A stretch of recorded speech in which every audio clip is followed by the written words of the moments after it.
Welcome to our channel, where we explore the precious lessons from the Dhammapada. Today, we will delve into the very first verse, a verse taught by the Buddha that affirms all things in life begin with our mind.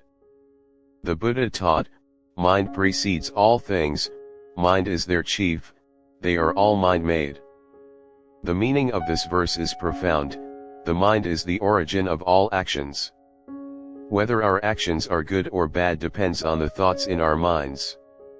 A good mind leads to good actions and results. An evil mind brings about negative actions and their consequences. In life, every action we take leaves an imprint whether we realize it immediately or not. Sometimes, what we sow today will only be reaped tomorrow, or perhaps much later. Today, we are going to delve into a haunting story about karma, where we will witness that the justice of karma is inevitable. Once upon a time, there was a wealthy and powerful man. No one dared question or oppose him. He was a symbol of authority, with everyone around him bowing to his commands, no matter how cruel. His wealth was not only in gold and silver but also in pride and cruelty. This man believed that money and power could buy anything, even safety from the law of karma. He harmed many people out of greed and arrogance. Under his hands, many families were torn apart, many lives crushed. He thought he could escape all consequences. But there are things that money cannot buy. Time passed, but life did not go as he expected. Soon, his wealth began to dissipate for no apparent reason. Those who once served him turned their backs, abandoning him in moments when he needed help the most. No one remained by his side. He sat in the darkness, listening to the rain fall outside the window, feeling the deep loneliness that surrounded him. No more pride, no more boundless confidence. He began to realize that what he had sown, he was now reaping.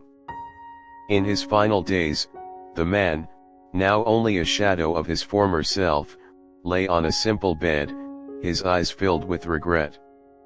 He looked out the window, where a faint beam of sunlight shone through, lighting up the gloomy room.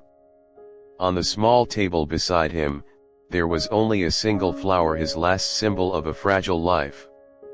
He realized that no one can escape the cycle of karma. He whispered to himself, if only I had done things differently. If only I had thought of others instead of just myself. But now, those words were just empty echoes, unable to change anything. Karma is not an external punishment. It is the natural outcome of every action we take. The man in this story realized too late that power and wealth could not protect him from the consequences of his cruel deeds. We all have the choice of which path to take. Karma spares no one, and that truth is ever present in every moment of life.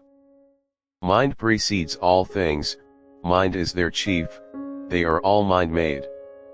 This verse reminds us that the mind is the guide for all actions. If you cultivate a good mind, your actions will be good, and you will reap happiness. But if you let an evil mind take control, suffering will inevitably follow. Reflect on this and change from within.